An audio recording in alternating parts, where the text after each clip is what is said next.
pas de bruit. On est là, on fait ça. Non, c'est pas ça que je veux, c'est ça. Tac. Alors, bonjour à tous, j'espère que vous allez bien et on se retrouve aujourd'hui pour une nouvelle série de vidéos qui fera suite à l'initiation à l'Arduino que je continuerai mais un peu moins fréquemment vu que on a fait, je pense, une grosse partie des notions à avoir. Je pense qu'avec toutes ces notions que j'ai déjà pu présenter, vous pouvez faire déjà de grandes choses. Alors évidemment, je continuerai à alimenter l'initiation à l'Arduino. Mais du coup, je veux lancer en parallèle cette série de vidéos qui va vous présenter les communications, ou en tout cas la communication avec un Arduino. On verra prochainement aussi qu'on peut utiliser ce qu'on appelle un ESP32 qui nous donne plus de connectivité et beaucoup plus facilement et en plus compatible avec l'environnement Arduino. Et donc, avant de se lancer sans trop comprendre ce que c'est la communication, il faut bien que je vous explique ce qu'est une communication entre Arduino, entre un Arduino et un capteur. Et ça, il faut forcément passer par un peu de théorie avant de vous montrer en réel comment ça fonctionne. Donc, vous avez déjà pu, dans l'initiation à l'Arduino avec l'écran LCD, vous avez déjà pu entendre parler un protocole de communication qui est l'I2C. Vous pouvez aussi avoir entendu le protocole de communication qu'on utilise toujours, c'est la liaison série. Et tout ça, dans ces vidéos, je vais vous expliquer ces protocoles, comment ils fonctionnent, et surtout essayer de comprendre ce qui se passe derrière et ce qui se passe dans vos câbles quand vous échangez des informations. Donc, la communication est effectivement le fait d'échanger des informations. Parce qu'un Arduino tout seul, c'est très bien, mais un Arduino qui peut échanger des informations, c'est mieux. Notamment quand vous voulez faire une station météo. C'est toujours beaucoup plus simple d'aller sur un ordinateur à la maison au chaud pour voir qu'il fait moins 15 degrés dehors que sortir et aller lire le petit écran que vous avez mis.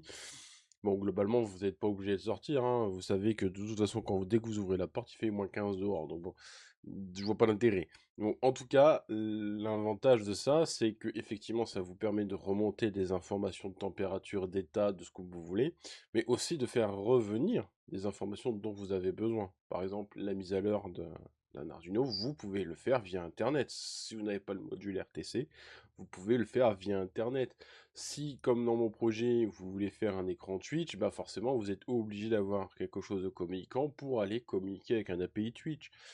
Donc tout ça fait que ça rend un Arduino un petit peu plus intéressant que des projets pas bateaux globalement, parce que un Arduino tout seul, ça vous permet de faire des choses déjà plutôt très bien, mais si vous voulez par exemple connecter votre Arduino à, je sais pas moi, votre système de domotique, si vous voulez faire un système un petit peu comme un bras robotique, et vous voulez compter le temps de marche de chaque moteur, enfin voilà, tout ça, tout ce que vous voudrez faire remonter, eh ben, il faut que votre Arduino soit communicant.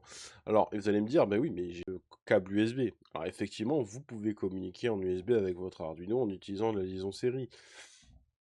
Est-ce que c'est utile? Est-ce que c'est judicieux? Parce que globalement, une fois que vous voudrez le charger, vous serez obligé de couper cette connexion et le charger.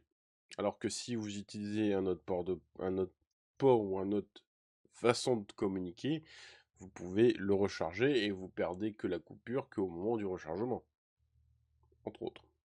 Mais en tout cas, c'est ultra intéressant d'avoir des Arduino communicants parce que parfois ça peut aussi vous dépanner. Par exemple, si vous avez un système avec beaucoup d'entrées-sorties, bah, vous pouvez avoir un système que vous divisez en fonction de l'utilisation, et vous avez un Arduino qui fera une tâche 1, un autre Arduino qui fera la tâche 2, une autre Arduino qui fera la tâche 3, et en fait tous ces Arduino communiquent entre eux pour s'échanger les informations. Alors ces informations, typiquement, pour lui dire, bah tiens, l'Arduino de la tâche 1 dit que bah, la pièce arrive à l'entrée de la tâche 2, par exemple. Mais globalement, ça vous permet quand même de une plus grande flexibilité et surtout ça va vous permettre d'améliorer vos projets. Voilà un petit peu ce qu'est Pourquoi on mettrait un Arduino communicant? Je pourrais vous en citer plein d'exemples, je pourrais rester pendant des heures euh, à vous expliquer. Bon, je vais pas vous cacher qu'aujourd'hui, je vous explique cela, c'est surtout pour pouvoir mettre notre Arduino dans un système domotique. Donc, ce sera la finalité globalement de cette série en communication, c'est de pouvoir mettre notre Arduino ou notre ESP32 sur une box domotique. On verra qu'on fera des petits projets intéressants qui vous montrera les notions de ça et globalement, après ce sera à vous de faire en fonction de vos besoins et de votre budget. Alors, on va définir ce qu'est quand même une communication. Alors, une communication, la base, c'est que tout seul, on peut pas communiquer, hein. On peut parler à soi-même, c'est bien aussi, mais bon, c'est pas très intéressant. Mais globalement, un exemple, euh, un exemple concret, c'est qu'il vous faut forcément quelqu'un qui doit délivrer un message et quelqu'un qui doit recevoir ce message. Donc un émetteur et un récepteur. On va prendre un exemple. Bilbon, il a fait le souper. Et en fait, il va appeler Frodon en disant: «Écoute, j'ai à table, c'est prêt». Alors évidemment, de là, de vous à moi, vous m'entendez et effectivement, moi, je suis Bilbon, vous êtes Frodon et vous m'avez entendu parce que je vous ai parlé. Donc j'ai utilisé un support qui est le son, donc les ondes sonores pour que vous puissiez comprendre et je parle la même langue que vous et donc vous me comprenez. Si vous étiez plus loin, j'aurais pu, comme dans l'image montre, utiliser des signaux de fumée. Et j'aurais dit à Frodon, si tu vois qu'il y a de la fumée qui arrive, c'est que le manger est prêt. Donc voilà, tout ça fait que on commence à avoir quelques notions assez importantes. Donc l'émetteur, le récepteur, je vous l'ai expliqué, et aussi le canal de communication. Donc l'onde sonore pour notre cas, ou comme dans l'image, de la fumée. Mais ça peut être un Wi-Fi, ça peut être un câble coaxial, ça peut être toutes sortes de supports de communication. Ça peut être une fibre, par exemple, mais globalement, il vous faut un support. Et j'ai aussi mis en évidence qu'il faut parler la même langue et qu'il faut se mettre d'accord sur comment on doit parler. Et là, on va avoir une notion qui est très importante en communication, c'est le protocole. Le protocole, c'est un peu la règle de la communication. C'est lui qui dit le format des données, comment on doit faire ci, à quelle vitesse, à quel timing. Parce qu'évidemment, si par exemple je vous demande l'heure, il est midi, et que vous me répondez à 14 heures, bon, vous allez me dire, je vais chercher midi à 14 heures, oui. Mais effectivement, parce que c'est vous qui êtes en retard. Donc globalement, il faut gérer le timing et globalement être le plus rapide possible dans vos réponses et savoir qui parle, qui répond, qui a la parole. Alors, qui a la parole, vous allez voir que ça peut être aussi important de le savoir, notamment pour les bus CAN, pour tout ce qui va être topologie en anneau, et la vérification des erreurs, parce qu'effectivement, vous pouvez avoir des erreurs, c'est-à-dire que ce que vous envoyez, c'est correct au départ, mais à la fin, ça s'est un peu perdu au zézou, et finalement, le message, il n'est pas complet. Mais on voit qu'il existe des protocoles qui justement corrigent ces erreurs et qui globalement font plutôt très bien le job. Et donc, je vais vous montrer quelques exemples de protocoles. Vous en connaissez un, l'I2C.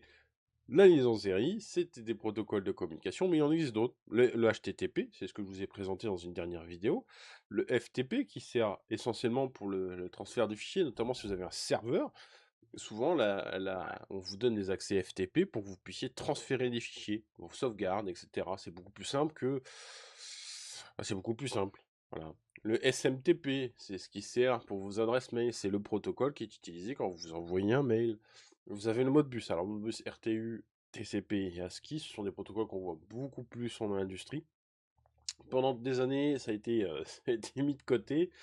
On privilégiait beaucoup le Modbus TCP. On a vite basculé sur l'Ethernet IP, mais l'industrie revient sur le Modbus RTU pour des raisons de cybersécurité. Et on a la MQTT, pour ceux qui font de la domotique, la MQTT, vous connaissez forcément.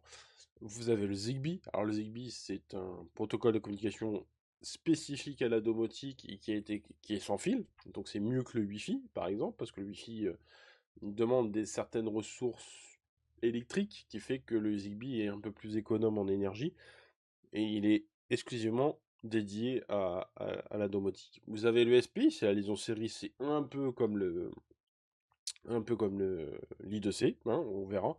Et le CAN. Alors le CAN, on ne le voit pas trop, on le voit pas trop dans le domaine de l'Arduino, parce que c'est plutôt un CAN, le CAN est beaucoup plus utilisé dans le domaine de l'industrie, et surtout de l'automobile, parce que par exemple, si vous ne le savez pas, c'est dans vos voitures, tout ce qui communique. Parce que maintenant, vous le savez, si vous avez les valves qui communiquent avec les valves de pression de pneus, là, que vous voyez sur votre écran qui vous signale la pression de vos pneus, là, je suis en grande partie sûr que c'est du CAN. Voilà. Dans vos voitures, tout ce qui est communicant et qui communique avec votre ordinateur de bord, c'est communiquant CAN.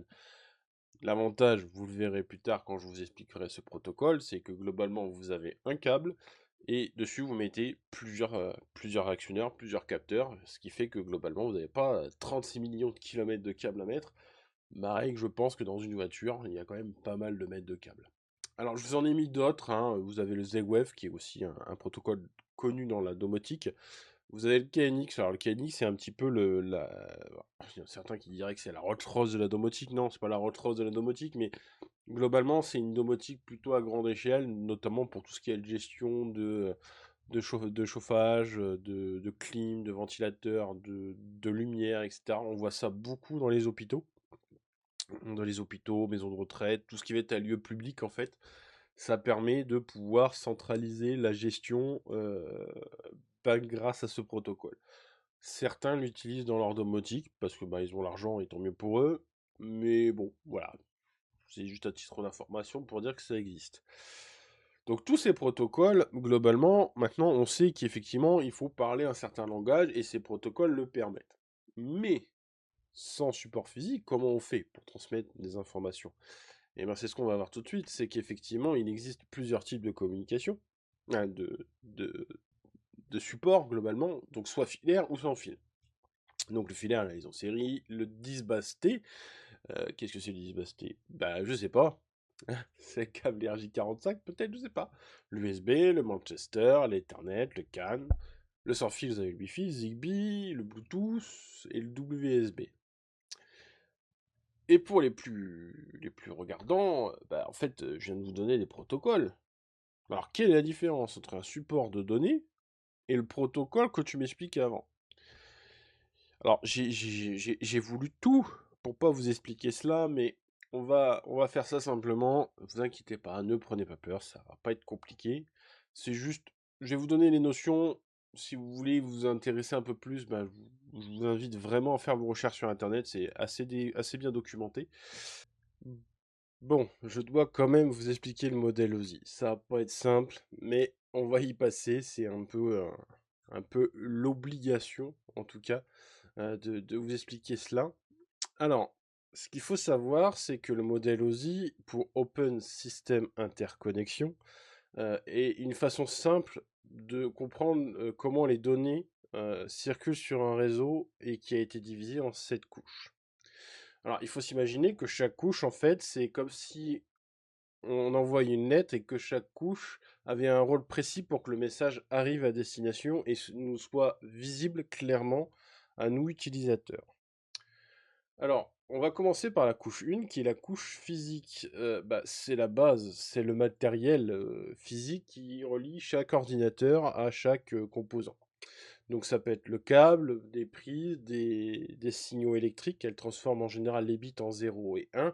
Et c'est ici notamment où on va globalement définir le niveau de tension, la synchronisation, la durée d'un bit, etc., etc. C'est le support physique. Par exemple, votre câble Ethernet, le Wi-Fi, etc. Tout ça, et c'est ce qui définit le support sur lequel vous envoyez vos données. La couche de liaison, elle gère la communication entre deux appareils directement connectés. Elle utilise notamment les adresses MAC et détecte les erreurs. Par exemple, dans cette couche, on retrouve les switches, qui auront effectivement des protocoles spécifiques. La couche réseau. Alors la couche réseau, c'est elle qui décide où on envoie les données. Et donc, elle utilise les adresses IP et trouve le chemin. Et quand on trouve un chemin, on appelle ça le routage. Et notamment, c'est le composant qu'on retrouve dans cette couche, ben, c'est notamment le routeur Internet. La couche transport, elle assure que les données arrivent correctement. Elle découpe les données en morceaux et vérifie qu'il manque rien avec le TCP ou envoie rapidement avec l'UDP. La couche session, elle gère la communication entre deux machines et ouvre et maintient et ferme la connexion. C'est plutôt assez important, parce que sinon à chaque fois, il faudrait réouvrir quelque chose entre deux machines. La couche présentation, elle traduit les données qu'elle reçoit, elle fait le chiffrement, déchiffrement, compression, format des données, pour que ça puisse être visible. Sinon, si elle ne faisait pas ça, on aurait les données brutes et je suis vraiment pas sûr qu'on arriverait à comprendre ce qui se passe. Et la couche application, c'est ce que tu utilises directement, hein, les applications web, les applications des adresses mail, etc., l'interface utilisateur. Par exemple, globalement, on va être sur le navigateur web, notamment, qui affiche vos pages internet. S'il n'y avait pas cette couche de présentation et d'application, vous ne verrez pas grand-chose. Alors, en résumé, la couche 1 à 3 est le transport des données, matériel plus réseau. Le 4, donc la couche transport, est la fiabilité du transport. Et la couche de 1 à 7 est plutôt une interaction avec l'utilisateur. Il n'est pas impossible que vous avez un protocole qui vous permette de faire plusieurs couches. Par exemple, ce que je viens de dire, de 1 à 3, vous pouvez avoir un protocole qui fait les 3 couches. Vous pouvez avoir un protocole qui fait plus de couches ou moins de couches. Donc voilà, c'est comme ça que ce qu'est divisé la communication avec un appareil A et un appareil B. Et c'est ça qui est hyper important de comprendre et de garder en mémoire que ça existe. Je vous demande pas de l'apprendre par cœur, je vous demande pas de le connaître par cœur. Moi-même, je ne le connais pas par cœur et ça doit s'entendre. Mais juste pour comprendre. Alors, on va faire un petit résumé pour que vous puissiez comprendre. Euh, je veux envoyer un message ou envoyer un colis. Donc j'écris le message sur ma couche application, je fais envoyer. Donc la couche 6 va traduire et on va dire emballer le paquet, hein, si c'est un colis. 5, elle va organiser l'envoi. 4, elle choisit le transport sécurisé, DHL, ce que vous voulez. 4, le 4, c'est bien ce que j'ai dit. 3, elle choisit l'itinéraire. Donc vous avez le livreur qui sort du dépôt, qui regarde sur Waze où il va passer. Et après, 2, il fait la livraison en local. Et effectivement, 5, c'est le camion qui fait le transport. Voilà, le camion fera le transport. Le camion arrive au transport, pouf, et il refait le schéma inverse. Il fait exactement la même chose. Voilà un petit peu pour vous expliquer simplement ce qu'est le modèle OSI et pour avoir ces notions et connaître ces notions en termes de communication réseau. Dans la prochaine vidéo, on sera plus sur du concret parce qu'on va essayer de voir la première communication que vous verrez et que vous avez déjà utilisée, c'est la liaison série. Dans une autre vidéo, on reviendra sur la liaison I2C. Après, on passera sur des supports un petit peu plus, des protocoles de communication plus différents et on essaiera de s'amuser au fur et à mesure. Alors, j'espère que vous avez aimé la vidéo. Je m'excuse encore si je ne suis pas très clair avec le modèle OSI. J'avoue que ça fait plusieurs fois que je tourne la vidéo et à chaque fois, je me mélange un peu les pinceaux. Voilà, donc bon, j'ai voulu être le plus simpliste possible, éviter de me mélanger les pinceaux et peut-être parfois dire des conneries. Et donc voilà, je souhaite, si vous voulez vraiment avoir plus d'informations, faites des recherches sur le modèle OSI, c'est plutôt bien documenté. Et voilà. Donc sur ce, je vous souhaite une bonne journée. Salut, à bientôt.